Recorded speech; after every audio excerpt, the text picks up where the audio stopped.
면목동 미래신경과 원장 오동호입니다. 저는 신경과 전문의고요. 두통, 어지럼증, 뇌졸중, 치매 등의 뇌신경 질환과 손발 저림, 마비 등의 말초신경 질환을 주로 진료하고 있습니다. 오늘은 뇌졸중에 대해 말씀드리고자 합니다. 뇌졸중은 어떤 질병인가요? 뇌혈관의 이상으로 갑작스러운 몸 반쪽의 마비나 이상 감각과 두통, 어지럼증 등의 뇌신경 기능의 이상이 발생하는 질환입니다. 신체 기능의 부분적인 마비뿐만 아니라 말을 하기 어려워지거나 말을 잘 이해하지 못하는 등의 언어장애, 갑자기 눈의 반쪽이 안 보이거나 하는 등의 시야장애 또는 의식 저하 등이 나타나며 심한 경우에는 혼수 상태에 이를 수도 있습니다. 심각한 장애가 예고 없이 갑작스럽게 찾아오기 때문에 더욱 무섭게 느껴질 수 있습니다. 뇌졸중의 원인은 무엇인가요? 갑작스럽게 뇌혈관이 막히는 경우와 뇌혈관이 터져서 뇌세포의 기능이 손상됨으로써 증상이 발생합니다. 대부분의 경우 고혈압, 당뇨, 고지혈증, 심뇌혈관 질환 등의 기저질환에 의해 발생하기 때문에 미리 대처한다면 상당 부분을 예방할 수 있습니다.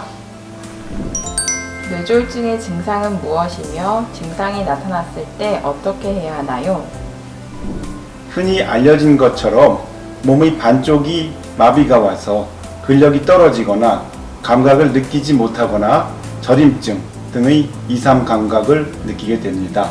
하지만 광범위한 뇌신경 기능의 손실로 다양한 증상을 동반하게 되는데 언어 기능, 시각 기능, 어지럼증과 같은 균형 감각, 치매와 같은 기억력 저하, 극심한 두통, 그리고 실신이나 혼수 상태와 같은 의식 저하 등을 나타내게 됩니다. 최대한 빨리 6시간 이내에 응급처치를 받을 수 있도록 하는 것이 중요하기 때문에 민간 처방에 의존하거나 하는 시간을 지체하는 것은 가급적 피하시기 바랍니다. 초기에 판단이 어려울 수 있기 때문에 주치의 진료를 받거나 119의 도움을 받아 신경과와 신경외과 전문의 진료가 가능한 응급의료기관으로 신속히 내원하시기 바랍니다. 뇌혈관이 막힌 경우는 혈관을 개통해야 하고 뇌출혈 시에는 수술적 치료가 필요하기 때문에 진행되기 전에 빨리 시도하는 것이 예후를 결정합니다. 진단이 내려지기까지 혈압과 혈당을 측정하며 환자를 최대한 안정시키는 것도 중요합니다. 뇌졸중의 검사와 치료는 어떻게 이루어지나요? 기본적으로 CT가 필요하며 MRI가 필요한 경우도 많습니다. 급성기 치료가 끝나면 재활치료와 재발 방지를 위한 약물 치료가 중요합니다. 재활치료를 시작하게 되는데 작업치료와 일상생활로의 복귀 등을 가급적 빨리 시작하는 것이 좋습니다. 또 한 가지 잊지 말아야 하는 사실은 뇌졸중은 재발하는 경우가 많기 때문에 재발 방지를 위한 약물 치료와 금연, 금주 등의 건강관리를 철저하게 지속하셔야 한다는 것입니다. 뇌졸중의 예방법은 무엇인가요? 뇌졸중은 대부분 원인과 기저질환이 있기 때문에 이를 미리 발견하여 처치하는 것이 중요합니다. 생활 습관상에서 가장 큰 원인들은 흡연, 고위험 음주, 비만, 과도한 스트레스 등입니다. 기저질환으로는 고혈압, 당뇨, 고지혈증, 심혈관 질환이 있기 때문에 정기적인 검진과 질병에 따른 약물 치료를 지속하는 것이 뇌졸중의 예방을 위해서 매우 중요합니다. 예방이 잘 안 되는 이유는 무엇인가요?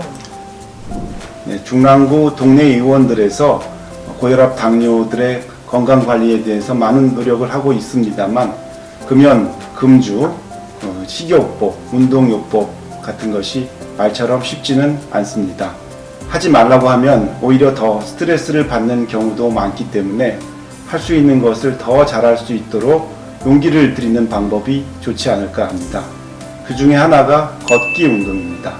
처음에는 집 앞에서 30분, 그 다음에는 좀 더 멀리 더 길게 강도를 높여가는 방법이 좋을 것 같습니다. 다행히 중랑구에는 걷기 좋은 길이 참 많습니다.